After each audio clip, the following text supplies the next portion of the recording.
Okay, thank you. And I'd like to welcome everyone to the 45th meeting of the 7th Council Municipality of South Dundas.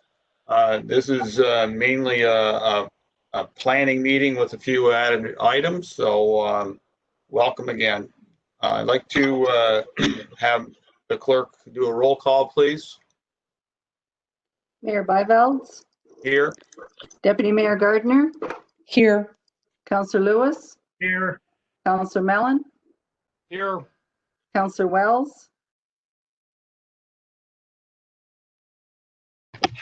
Here.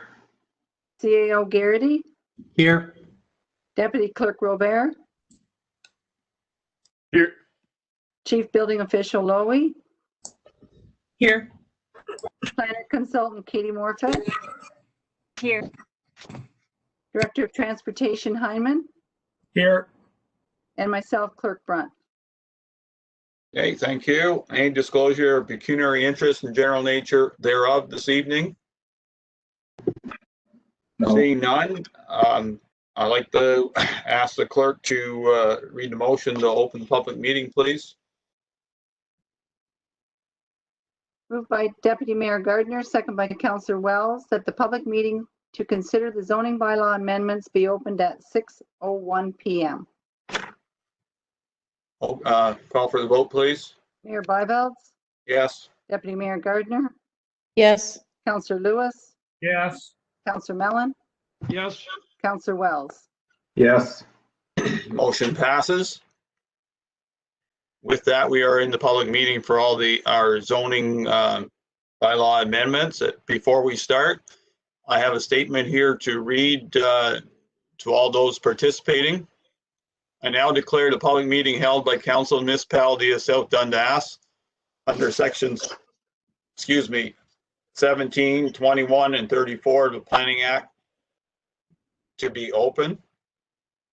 There are 3 zoning amendment applications and 1 joint zoning bylaw amendment and official plan amendment application being considered. 1 zoning bylaw amendment for 10279 County Road 2, submitted by Bill and Kelly Lewis. Number 2, zoning bylaw amendment for 12675 Garlow Road, submitted by Tim Weger. Number 3, zoning bylaw amendment, official plan amendment for 3880 County Road 7, submitted by Novatech on behalf of Louis Bentecourt. And number 4, zoning bylaw amendment for swimming pool provisions, which has been initiated by the municipality. Anyone who wishes to speak in favor of or contrary to any of the proposed zoning bylaw amendments or the official plan amendment will be given the opportunity to do so. Before you make a presentation, I would ask that you provide your name and address. I am required by the Planning Act to advise you that if you do not make an oral presentation tonight or a written submission before the proposed zoning bylaw amendment is adopted by municipal council or the official plan amendment is adopted by county council, you will not be entitled to appeal the decision to the Ontario Municipal Board or the local planning authority tribunal. I am also required to advise you that if you do not make an oral presentation tonight or a written submission before the proposed zoning bylaw amendment is adopted by municipal council or the official plan amendment is adopted by county council, you may not be added as a party to any hearing of an appeal before the Ontario Municipal Board or local planning authority tribunal. Appeal tribunal, sorry. I will now ask for our consultant Katie Morfitt to provide a brief overview for each application. Following the overview for each file, we will open the floor to anyone wishing to make an oral presentation for the specific application. So with that, Katie, welcome to tonight's meeting, and you can start with the first zoning bylaw amendment at 10279 County Road 2, please. Thank you, Mr. Mayor.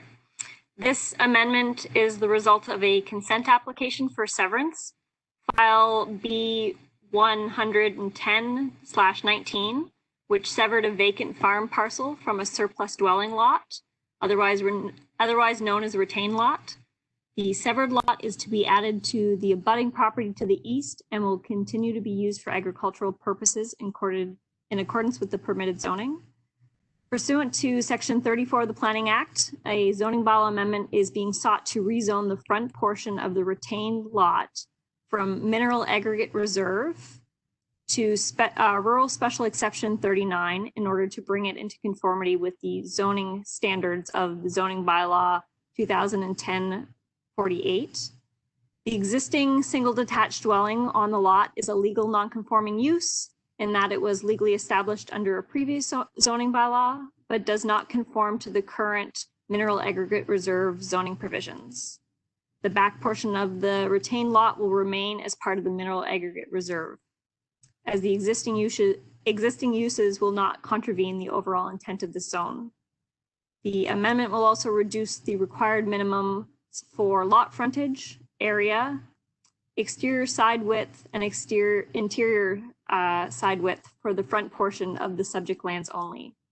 These reductions are necessary as the dwelling already exists on the property. No comments from the public or circulated agencies were received for this application. Okay, thank you. Is there any public comments to this application? Through you, Mayor Byvelds, staff received no requests from the public to participate in the public meeting for this file. Okay, thank you. Are there any comments, concerns, or questions from any member of council? Just raise your hand. Councilor Mellon. Yes, thank you, Mayor Byvelds. The surplus land that will be mineral aggregate, it will also be farmland. What is the access to that land? Will it be an access off of County Road number 2 or Broken Second? Or the adjoining parcel?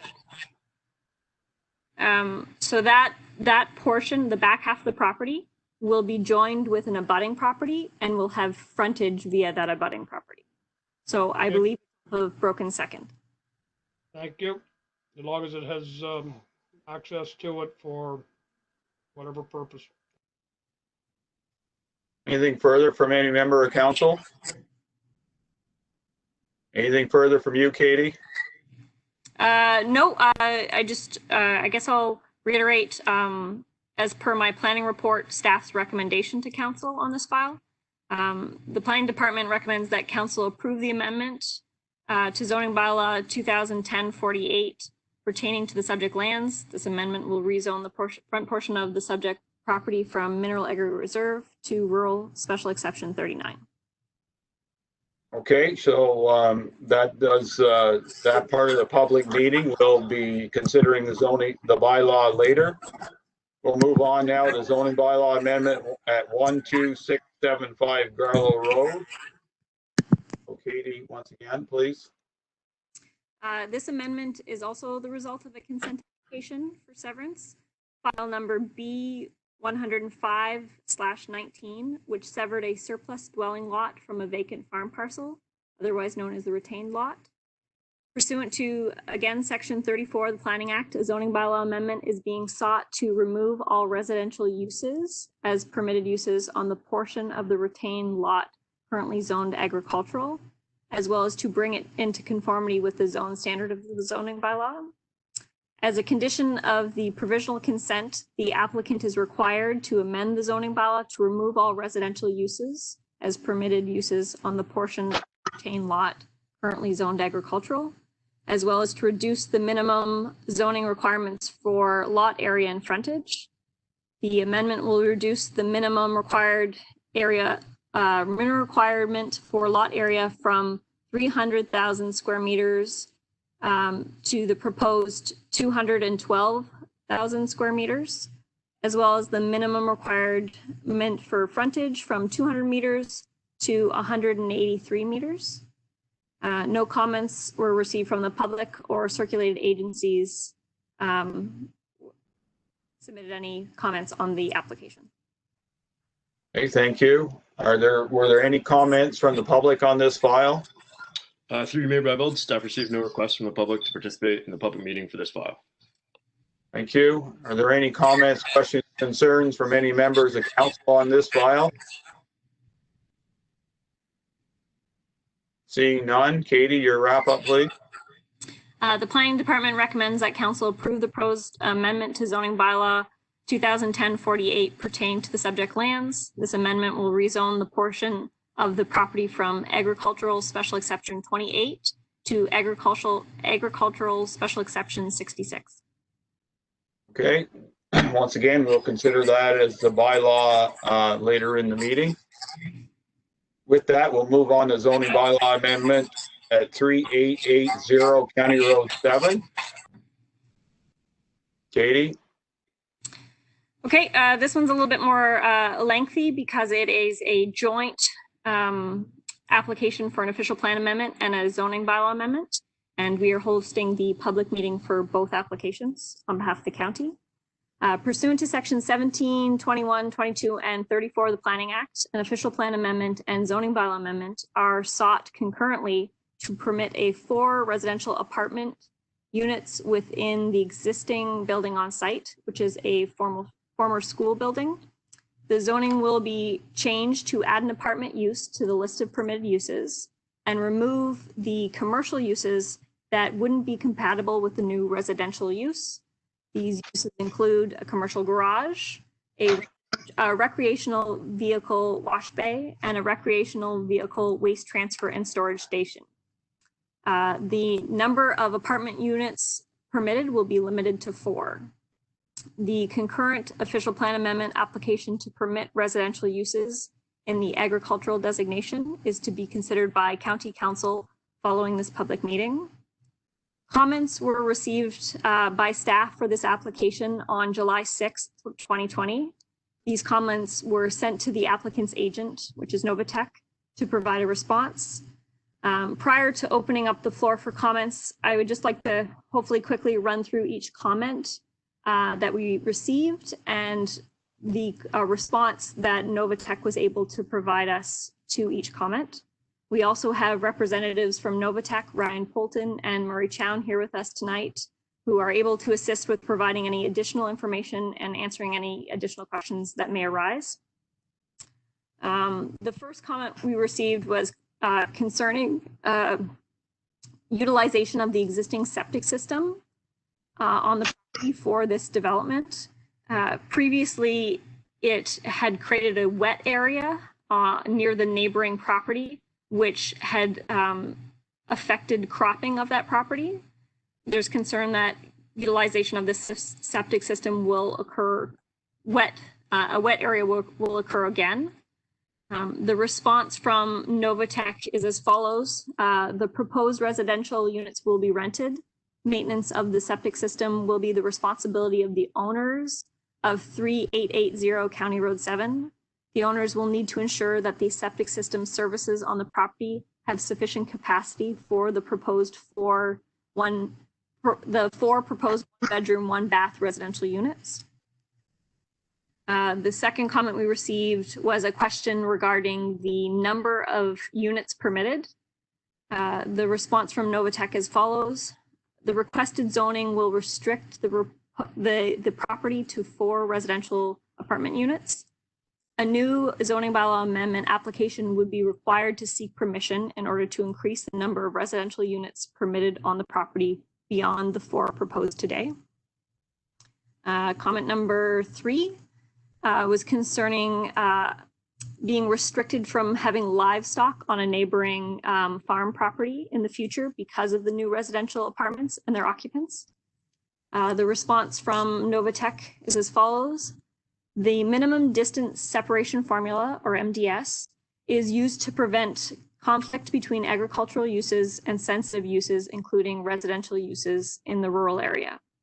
We understand that there is an unoccupied livestock barn on the adjacent property at 3904 County Road 7. Approval of the proposed zoning bylaw and conversion of the existing school to accommodate 4 residential units will not prevent the existing unoccupied livestock barn from housing livestock in the future. No MDS calculation is required to house livestock in the existing barn.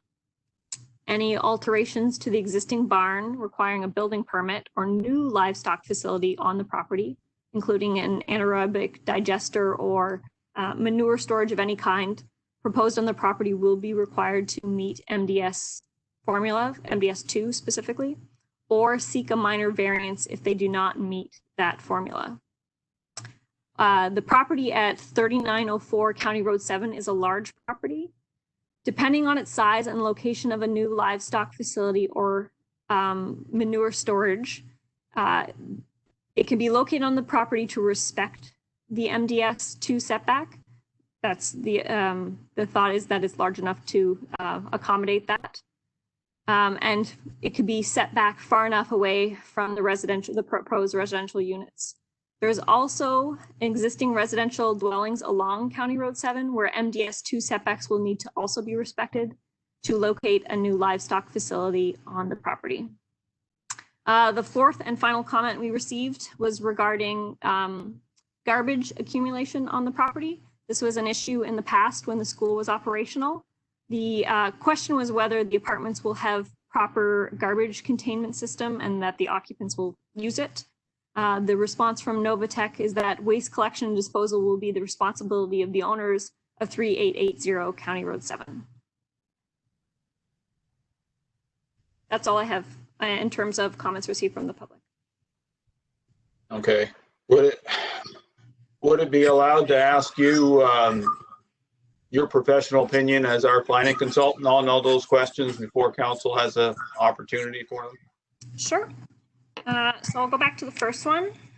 The septic system, I think that may be something that I would want to defer to the chief building official in terms of, because again, that the septic system, the operation of a septic system doesn't necessarily pertain specifically to planning. I don't know if Nicole can maybe speak to that. Go ahead, Nicole. Thank you, Mr. Mayor.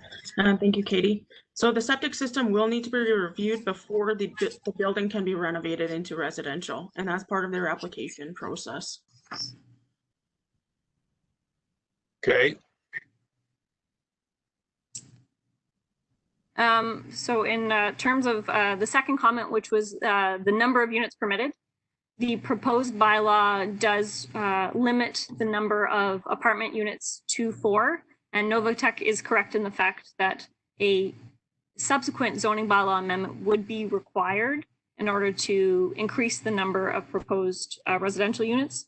That zoning bylaw amendment would also have a public consultation process like this one, and all the neighbors would be aware that they're looking to increase the number of residential units. So at this point, they're limited to 4 unless they specifically requested in the future. Okay. The third comment regarding having livestock on the property in the future. So Novatech is correct in the fact that the existing livestock facility could house a number of animals depending on what they can accommodate. I don't know the condition of that existing livestock facility. If the neighboring property were looking to expand a facility or add in additional nutrient units or manure storage on the property, MDS calculations would have to be undertaken. It's unknown at this time until something is proposed whether it would be impacted by the proposed residential units. But as Novatech mentioned, there are existing homes along County Road 7 that would also be would also impact MDS calculations for that property. So again, it's a little hard to speak to that until we know if and what they'd be ever looking to do it in the future. It would definitely have to be a consideration for livestock being put on the property in the future. We'd have to do that calculation. And there is the opportunity if the applicants cannot, the applicants of the agricultural property cannot meet the MDS requirement at that time, to reduce it through a minor variance application. that is an option in the future, but it's a little hard to say the limitations that this will place until something is kind of confirmed. Okay. And then the fourth comment regarding garbage. I think that's more of a property standards issue. I understand that this unit will be rented, so garbage collection will be the responsibility of the actual owners of the building. So that's something we can follow up with the applicants on what they intend to do for garbage and collection. But if there is issues with garbage accumulating on the property in any manner, that would be, I guess, undertaken through the property standards, any property standards bylaw that the municipality has. Okay, thank you. We'll ask if there's public comments on this application. Mayor Byvelds, prior to the public comments, I believe representatives from Novatech wanted to have an opportunity to speak to the application, unless you wanted to do the public comment first. We can listen to their comments. We have there's some information, but any new information would be good. So Ron Lee will be speaking. Yeah, Ryan and Murray. Ryan and Murray, you have the floor. Okay, go ahead.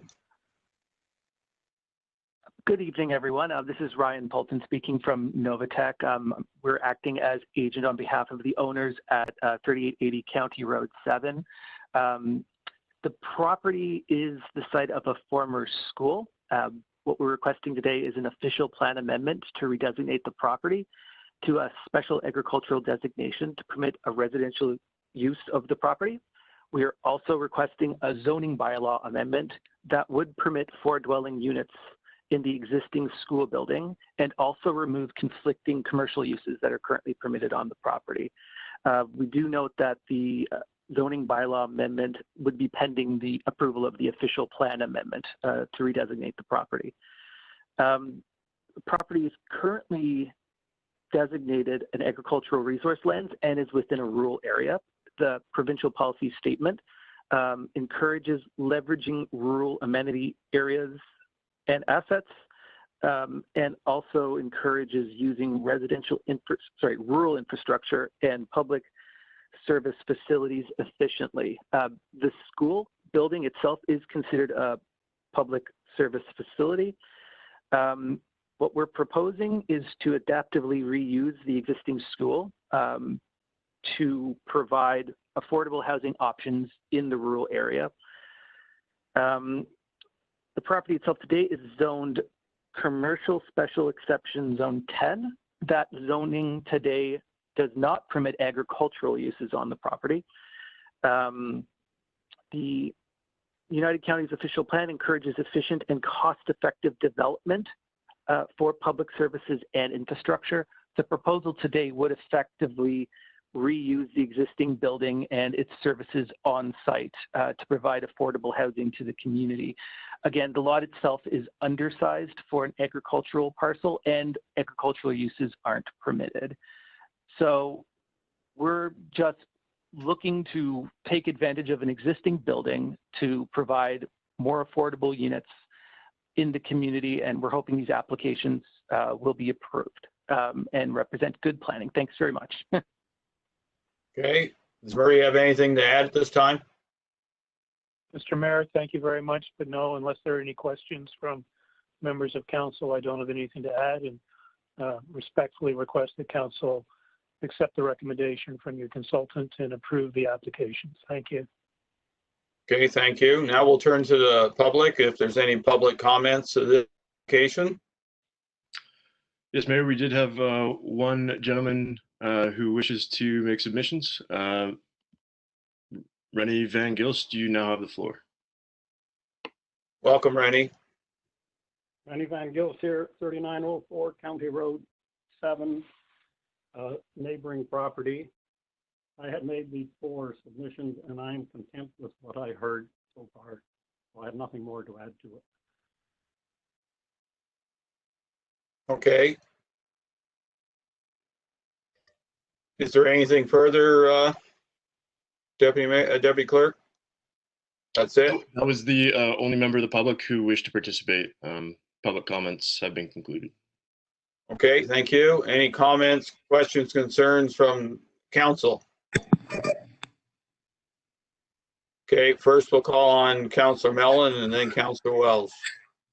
Thank you, Mayor Byvelds. Maybe, I guess Nicole or Katie could clarify the existing septic, since it's going to be used as a for residential septic system or for residential, would that not be, would that fall under MOE requirements? And would that have, you mentioned that that would have to be part of the permitting process. I would have to clear first to make sure that the septic system can handle 4 residential units. Is that correct? And would that be under MOE or would that be under South Nation who does it for single residential homes?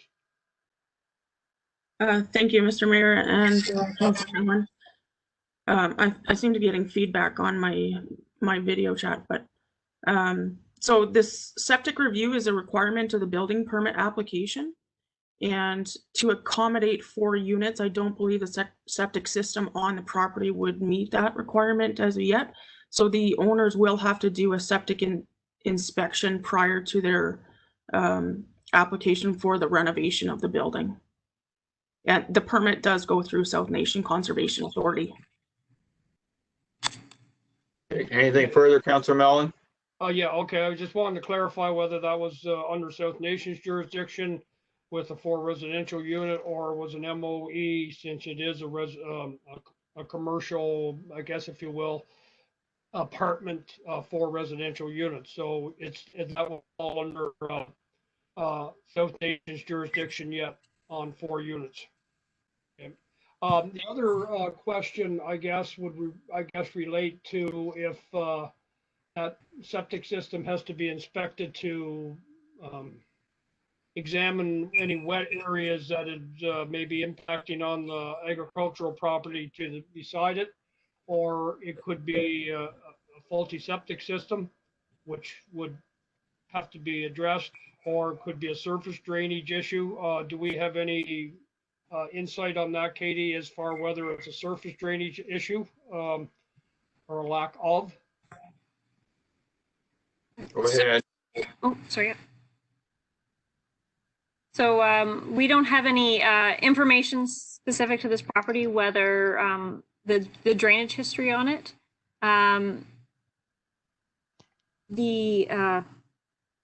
There is really not much that the township can do other than when issuing the building permit, which I don't know if they're doing any external work, whether we can look into the grading at that time.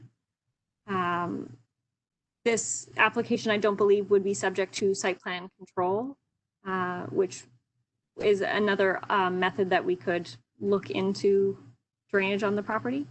But we don't have anything current in terms of history of drainage on whether that was the issue. Nicole, please. Thank you.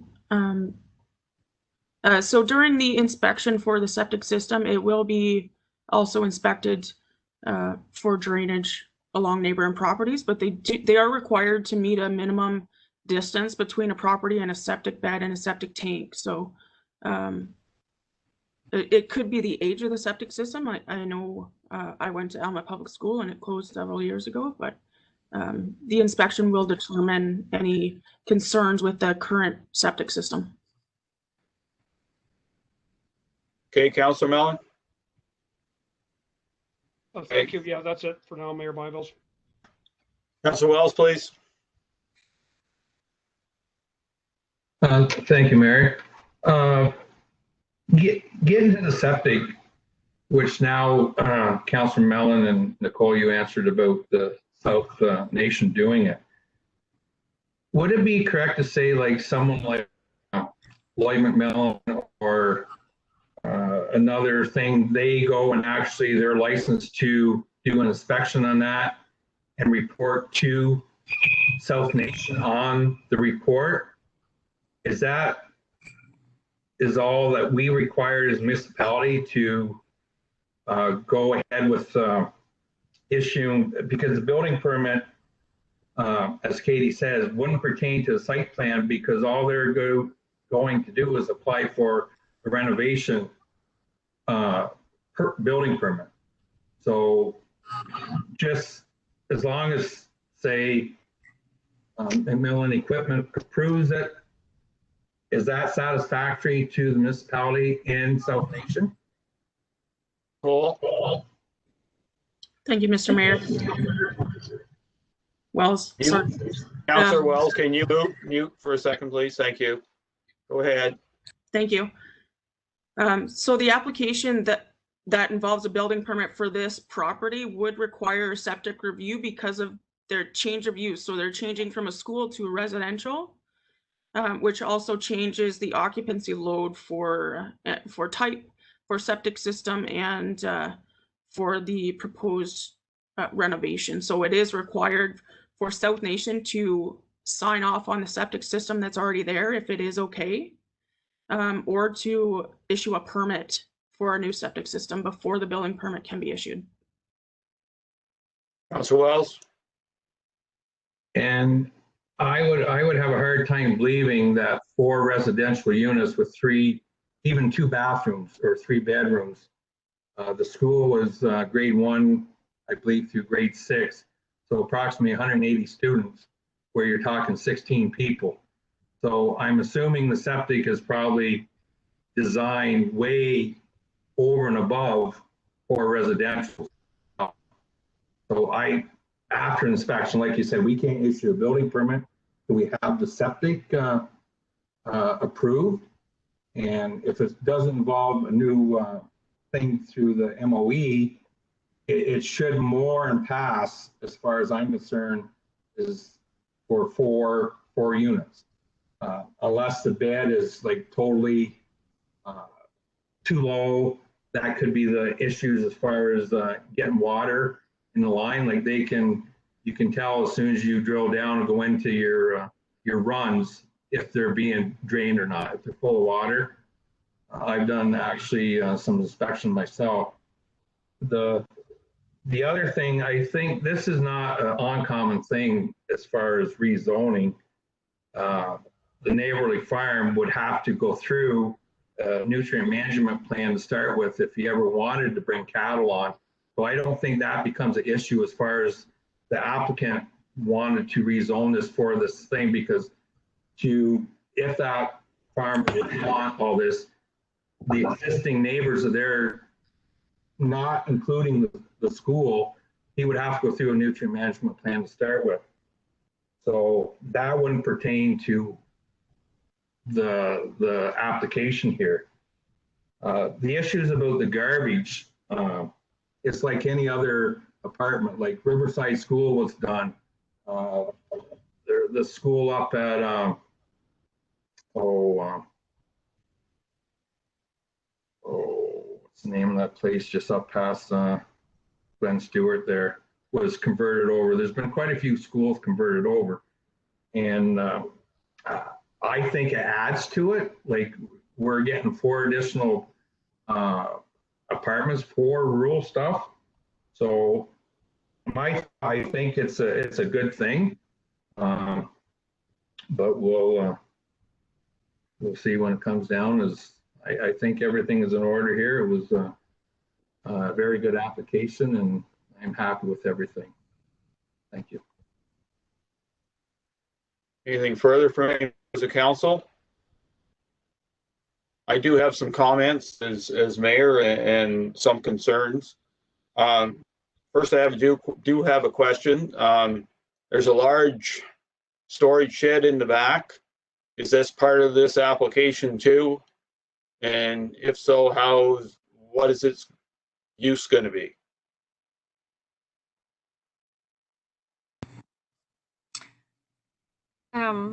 Mr. Mayor, I'd love to bring in either Ryan Polton or Murray Chown to answer that, because the storage shed in the back of the building wasn't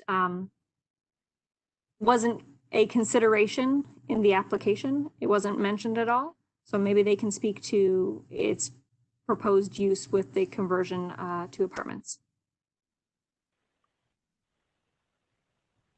Brian? Yeah. Good afternoon. Sorry, Murray, did you want to go ahead? Either one will work. Mr. Mayor, it's Murray Chown speaking. Yep. Thank you very much. So the use of that building is for a self-storage facility, which is a permitted use under the zoning today, and it will continue to be used for that purpose, so that the zoning amendment that's before you doesn't alter the use of that existing building on the property. Okay, then I'll ask Katie, is that true from your planning perspective? Because it is zoned commercial, but then if we flip it all to residential, this doesn't become commercial on its own, correct? So previously the property was rezoned from the school use to allow commercial uses on the property, a number of commercial uses. Yes.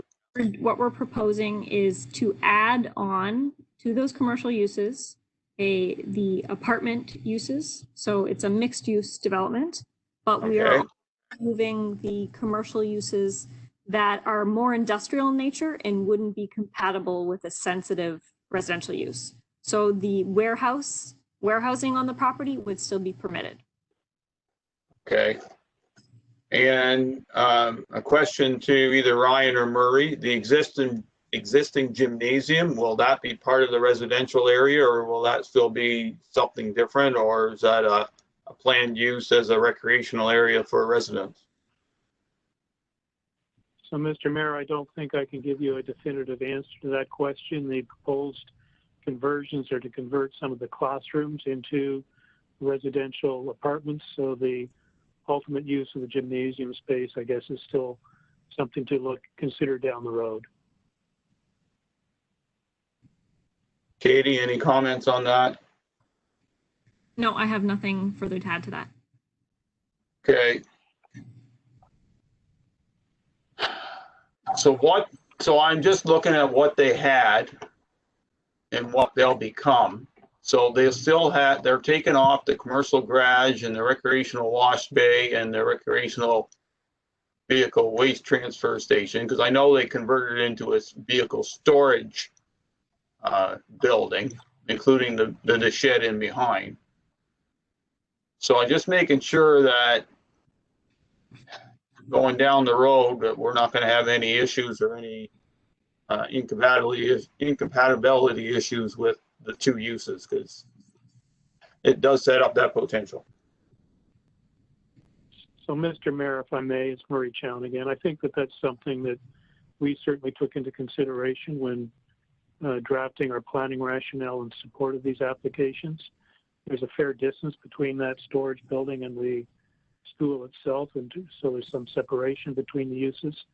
And the use of the building as a storage facility is fairly innocuous. There's nobody's doing any maintenance in that building, so it's just once in a while or a couple times a year, people are moving vehicles or boats or whatever in and out of that building. We certainly, in our opinion, don't think there's a land use conflict or a planning issue with the two uses on the property. Okay, and you're going to use the existing drives entrances that are there now, so there will not, is there any proposed separate entrance for the commercial use? Because I can see some potential safety issues if there's children involved with the new residential area, and then having trucks coming in and out and whatnot, because in theory anything can be stored back there. That's a good question. That may be something we would need to take up with the county in terms of the location and the number of the accesses. I know from a county point of view, and just speculating from knowing how the director thinks, it's going to be challenging to put an extra entrance on there unless you have really good justification because of that curb that's located directly east of it. So that's something that you may need to consider. We'll take it up with the county. Thank you. Okay, and the other comment I will make is concerning the septic tank and septic field. fully understand, as Councillor Wells alluded to, that it was designed for a school and probably or should have had lots of capacity. However, it was causing issues at that time. Maybe it was even overflowed, flooded a bit, and wasn't working well enough. I'm fully in agreement with our CBO and making sure that that septic bed is functional and checked by either South Nation or a qualified engineering firm to make sure it's compatible. Wouldn't do so any other time, but I've seen septic beds in the past, especially these raised hills, cause issues with neighboring property. And if Mr. Van Gils is having an issue, he does have tile drainage operator license. He knows his stuff, so I'm going to trust him that there's an issue caused there. That's something we need to needs to be considered by SNC and making sure that doesn't impact his property.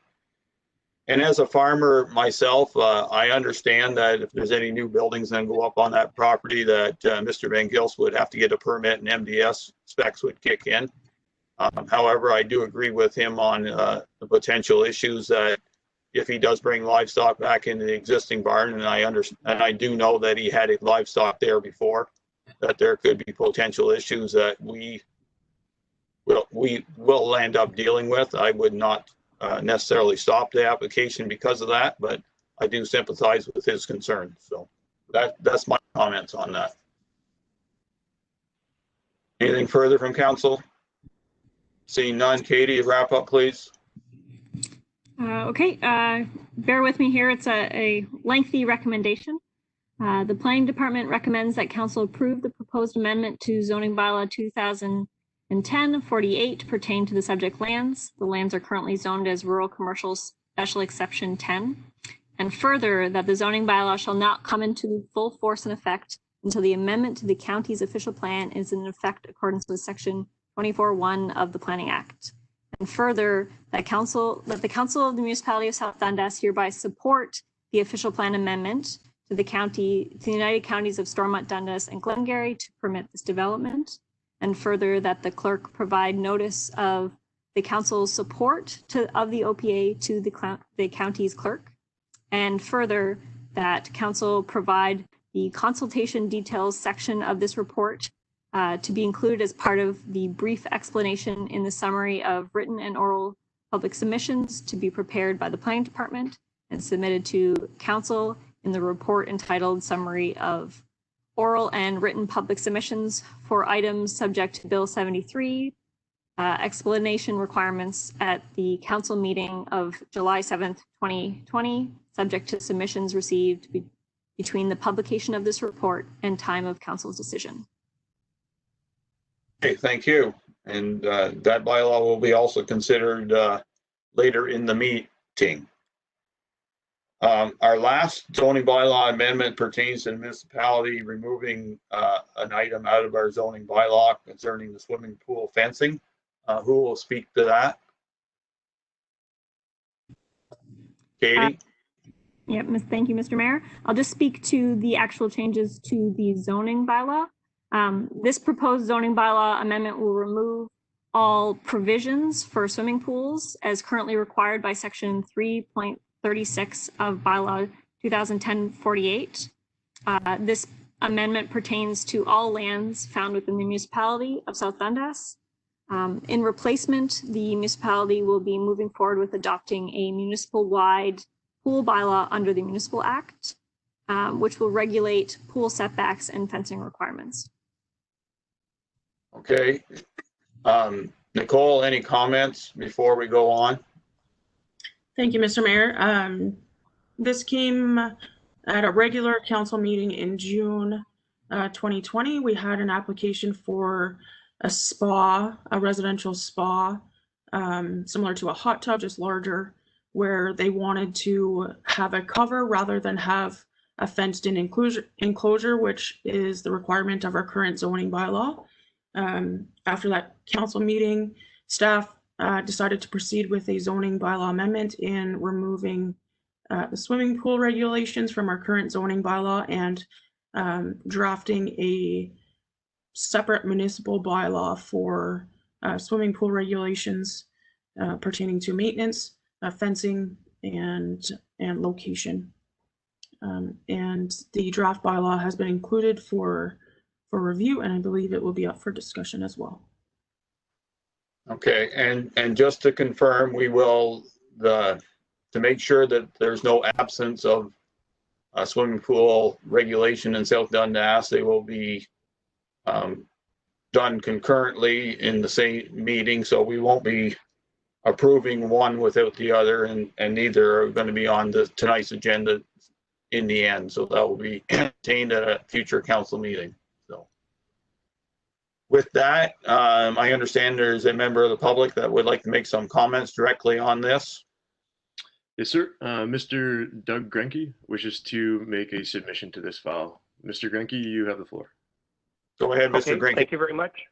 Yep, members of council, my interest in speaking to you tonight is that you are seem to be passing and removing a section of the current bylaw regarding swimming pools, and if you move that without having at the same time adopted a new pool bylaw, then you're going to be without any control over existing swimming pools. So, I mean, certainly there have been rumors that there's going to be a new pool bylaw, but we don't know what the definitions say and whether it's going to affect every area of the township. So are we going to be having a public meeting regarding swimming pools and hot tubs and spas, etc.?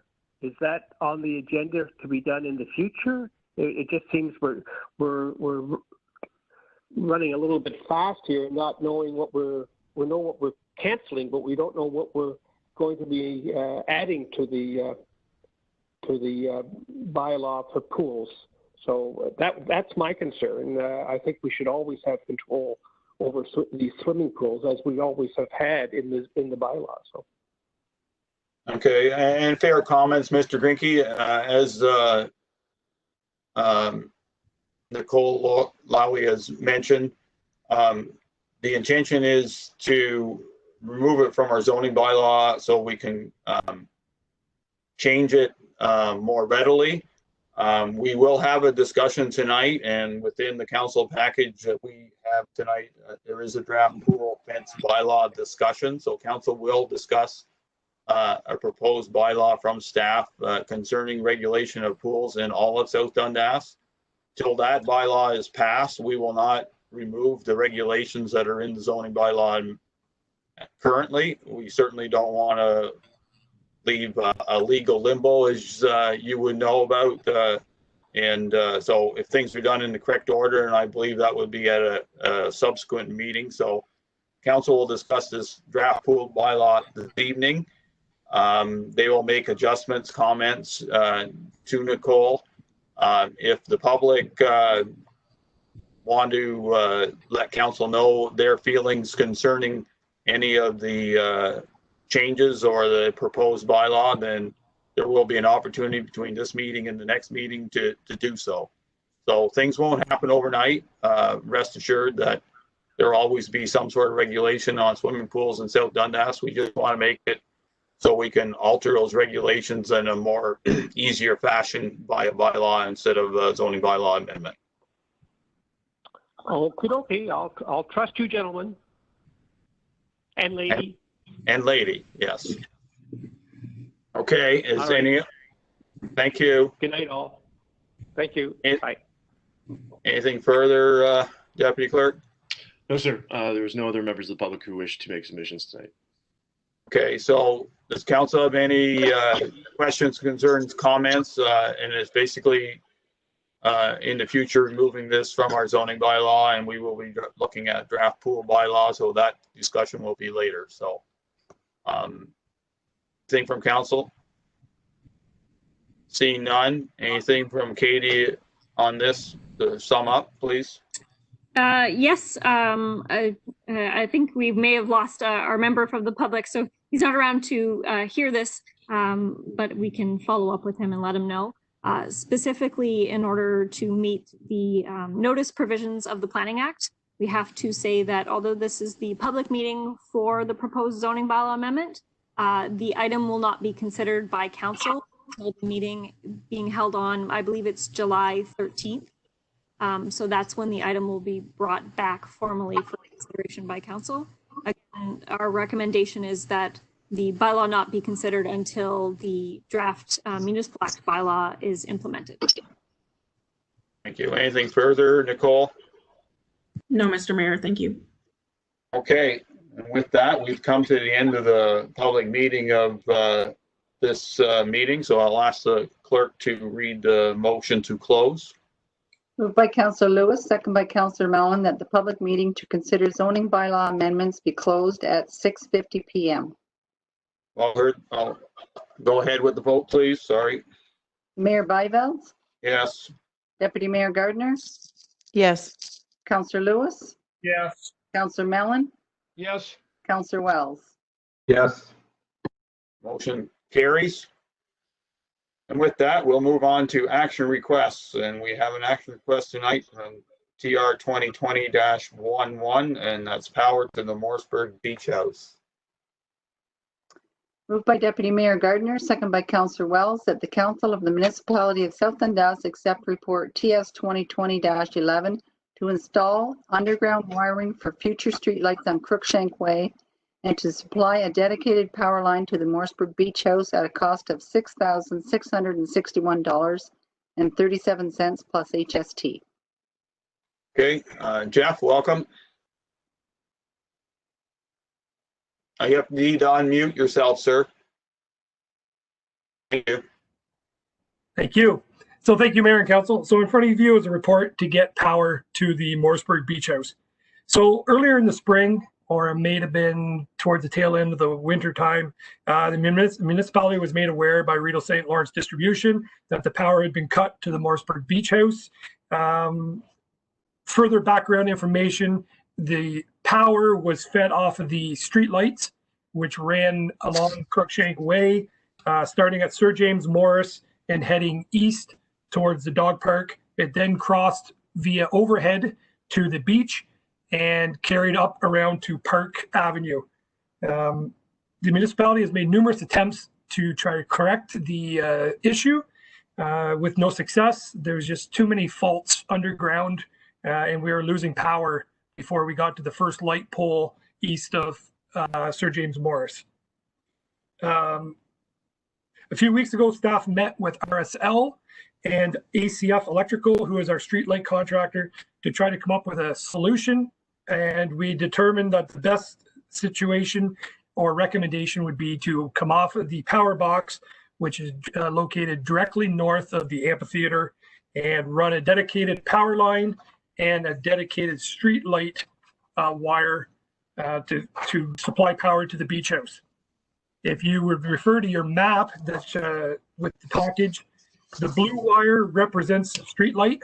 So what we would do we would identify where the new street light poles would go on the south side of Crookshank Way, and we would just coil some wire at those given 4 locations for future installation.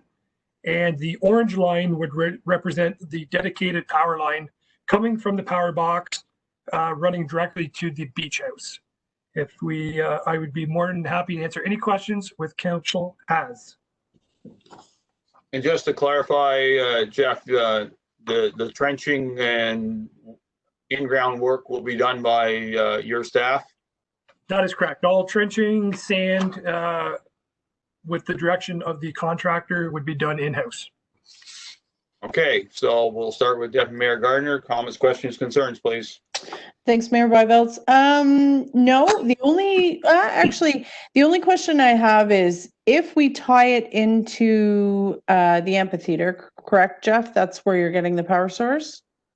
Yes, it's that green box directly north of the amphitheater. Yeah, so if we did anything with the amphitheater down the road, that wouldn't impact it at all? No, Okay. that green Didn't box think isn't going so. anywhere. Yeah, didn't think so. Okay, thank you. Councilor Lewis? No, I have no questions on this. I knew where the power line ran to the beach house and how it ended up that way. I don't know before my time. with Deanna.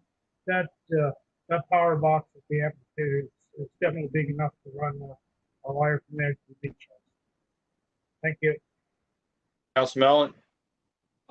Yeah, maybe, excuse me for my ignorance here, but the existing poles are on the north side of Crookshank Way. Is that right, Jeff?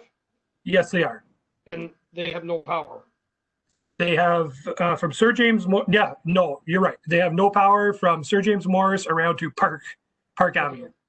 All right, so if we put the new line on the south side, if we relocate the poles, when we relocate those poles, they'll be on the south side of Crookshank Way, right?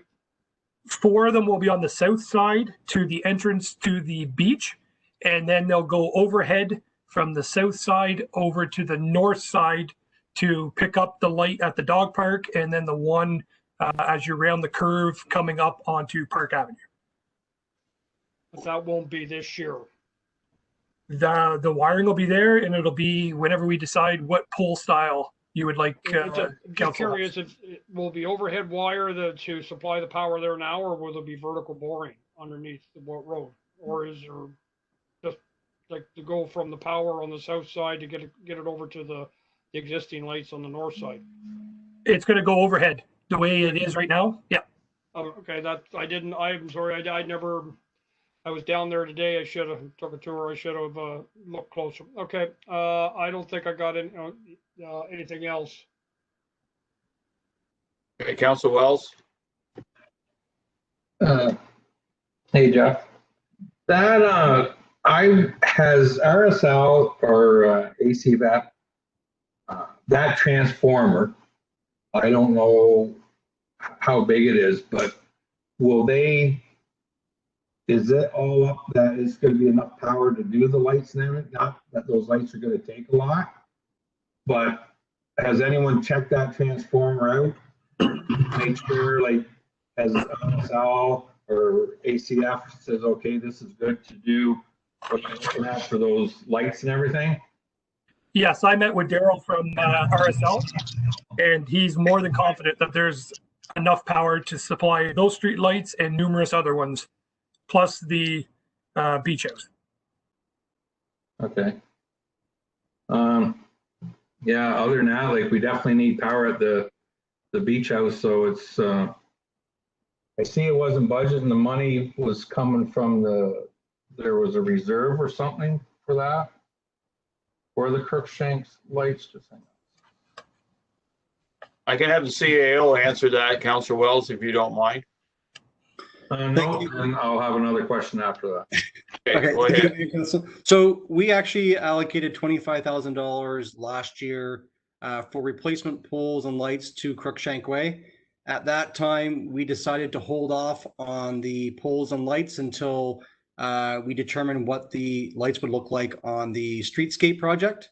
So that's why we're looking at holding off and doing the poles next year when we do the streetscape, so that we can kind of keep that that continuity as far as the design of the street lights forward. So what we would do is pull what we need this year, and then if we need to top it up next year for the price of the other new poles, then we'll do that at that time. Okay, Councilor Wells, continue. Okay, now could we take, because there was allowance for the campground building, that money that was the allowance for the campground building, could that be put into that reserve to offset the cost of this, the $6,778 from that money there? Go ahead. So we would have to, if council decided to use any savings from the campground, we'd have to reconcile that, because a big portion of that came from our federal gas tax funds.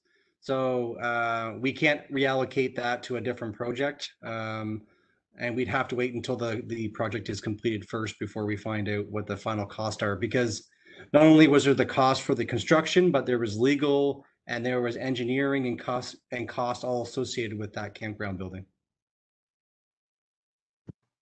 Thank you. Okay. Anything further from council?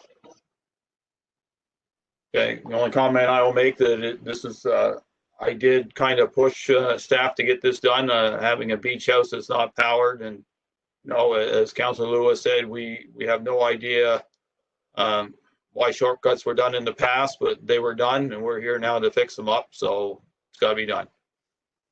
Go ahead, Madam Clerk, with the vote. Mayor Byveld? Yes. Deputy Mayor Gardner? Yes. Councillor Lewis? Yes. Councillor Mellon? Yes. Councillor Wells? Yes. Motion carries. So now we're into discussion items. Thanks, Jeff. We'll move on to the draft pool fence bylaw discussion. So this is our first crack at it. And if we get it done in one week, we don't have a lot of time between meetings, which concerns me from a public point of view because it won't be in a newspaper. So we may have to delay this a bit and live with the old one, but we'll have that discussion as we go along. So Nicole? Thank you, Mayor and Council. So as I mentioned earlier in the public meeting, staff have decided to draft a pool bylaw. And the reason for that is to remove the swimming pool provisions from the current zoning bylaw, which is quite restrictive. Changing it to a bylaw under the Municipal Act allows us a little bit more leeway in modifying bylaws and amendments, and it also gives some more leeway with providing more provisions and requirements for maintenance, fencing, enclosures, and location of the pools and hot tubs. I'll open this for discussion. Keep in mind this is our first run at the draft bylaw, so it's pretty rough. And we're open for any questions if you have any. Nicole, before we go to council, is there anything in the current draft bylaw that you'd like to emphasize to council as changes from what we're doing right now? So there's not really many changes other than the exemption from the fencing for hot tubs and spas. So it still requires an enclosure for pools over or less than a certain height. It still requires the setbacks per our current zoning bylaw, and there are some maintenance requirements in there as well. So kind of covers some property standards concerns that may have not been addressed previously. But other than that, there's not many differences than what we've already enforced. Okay, so we'll start around the table. Councillor Wells, if any comments, concerns, or questions on the draft bylaw. Thank you, Mayor. No, I read the draft, and Nicole, it's not it's a good draft as far as I can see. We had a pretty good discussion on this prior to our discussion tonight. I see there's no fence required for a pool less than 24 inches. The rigid top for the spas and hot tubs is something we talked about. I think everything's in here. I read it straight through, and I think everything looks good. The only thing, like you come down to your section 9 1D about where like a building permit comes, that say if someone's building a deck that is 10 meters square, which works out to 107 square feet, 0.64 to be exact, that we're going to require a building permit to, if someone's building a deck that size. Is there any way like we could increase that? Is that up to the municipality, or is that part of the Ontario Building Code? Because it's just like I can see the other like drawing, having a site plan to scale, showing everything, your back set, side sets, all that stuff. It's just to have something 107 square feet, where most of your pools are like a typical deck for a pool would be like 12 by 16 or something, hypothetically. It's just that we're charging for a building permit for a deck that size. I don't know what it is for the code now. Like if someone builds a deck out past their house that doesn't pertain to a pool, say 12 by 12 is 144 square feet, do they have to come in and apply to get a building permit to build that deck, even if it's a float deck or if it's attached to the dwelling? Because like you can float your deck, or you can put sonotubes down and attach it to your dwelling. So I just like to hear a comment on that. Cole? Thank you, Mr. Mayor and Councillor Wells. So the requirement for the 10 square meter building permit size, so the definition under the Building Code Act is a structure that is 10 square meters or greater, sorry. And so, so your question for decks, if the deck is greater than 24 inches above grade and greater than the 10 square meters, it does require a building permit. And that's part of the Building Code Act and Ontario Building Code. Thank you very much. That's all my questions. Okay, Councillor Mellon, please. Yeah, Unmute. I read it over and it sort of touched on some of the issues. I guess we've already sort of, brought this up. I guess for the collapsible pools, anything under 24 inches, there's no permit required for there, but the location of those pools, it cannot be in the front yards. If I read that right, they have to be, I guess, in the backyard or whatever, and they should be probably supervised anyways. But no, everything's good in there. I might have left the barbed wire and the electric fence in, but I'm good with everything else. Okay, thank you. Councillor Lewis, please. No, I have no questions. I read it over. Matter of fact, I read it over twice. I think with the discussions that we've had in the past, you did an excellent job on this. I'm happy with it. Thank you. Deputy Mayor Gardner. Thanks, Mayor Byvelds. I actually, Nicole, I'm pleased with the bylaw, and I actually took the time to go just online at Canadian Tire, Amazon, Home Hardware, just to see what type of pools you can get for under the 24 inches. And there's definitely some options for our families in South Dundas that don't want to go through the rigmarole of a permit. So I think that this is fair, and I think that like I said, there's plenty of options. I couldn't believe how many options there were. Most of them are sold out, but still options. Okay, thanks. Okay. I looked through it as like the rest of council. It all made sense to me. I think from our point of view, we want to make sure they're located in the right spot. Don't interfere with your neighbors. Don't create a hazard that may be inviting to others. And I think the safety aspects are all met, and I think that's pretty critical from our point of view too. So since council didn't have any objections or concerns, I think we make sure it gets out to the public. So go ahead, Nicole. Sorry, there's just one thing that Katie brought up, and she may be able to speak to this a little bit better than me, but under the Municipal Act, the Committee of Adjustments would not be required to approve changes similar to a minor variance, but we could change that to allow myself as a chief building official to approve those changes if requested. So basically it's setbacks to property lines and similar to changes under a minor variance for the zoning bylaw. Okay, Katie, you want to just comment? It does make sense. Sure, yeah. So essentially the Committee of Adjustment only has authority under the Planning Act. And because this is a Municipal Act bylaw, Committee of Adjustment has no authority here to create or grant variances for any of the provisions in said bylaw.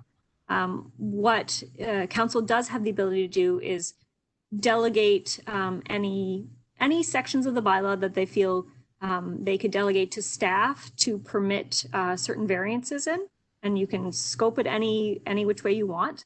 And that would give Nicole, for example, the authority to grant certain variances to certain provisions in the bylaw.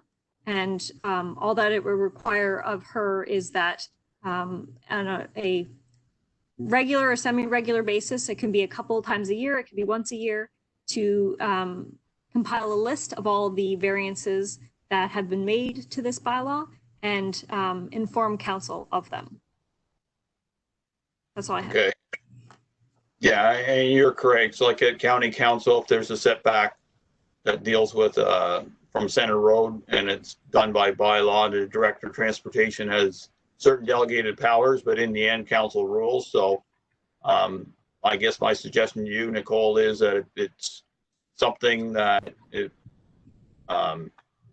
is a variance that seems reasonable, then that would be something that you could approve. But if you feel uncomfortable with it, that's something that you could bring back to council for an approval to as an amendment to the bylaw, my understanding of how the rules work.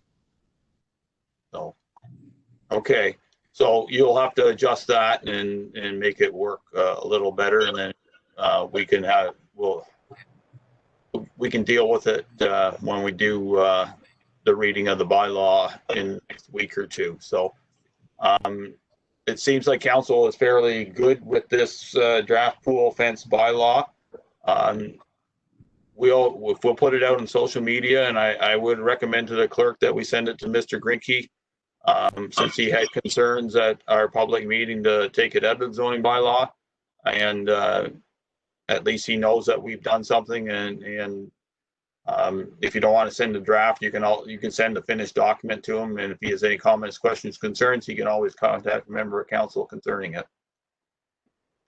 Okay, anything else from any members of council? Okay, thank you. Then we'll move on to bylaws. First one is 2020-49, zoning bylaw amendment at 10279 County Road 2. Moved by Councillor Mellon, second by Councillor Wells, that bylaw number 2020-49 being a bylaw to amend zoning bylaw number 2010-48 be read and passed in open council, signed and sealed. Katie, any further comments on this file?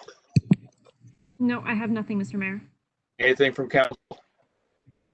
Seeing none, I'll call the vote, please. Mayor Byvelds? Yes. Deputy Mayor Gardner? Yes. Councillor Lewis? Yes. Councillor Mellon? Yes. Councillor Wells? Yes. Motion carries. Next bylaw is 2020-50, zoning bylaw amendment at 12675 Garlow Road. Moved by Councillor Lewis, second by Deputy Mayor Gardner, that bylaw number 2020-50 being a bylaw to amend zoning bylaw number 2010-48 be read and passed in open council, signed and sealed. Katie, anything further on this one? I have nothing further, Mr. Mayor.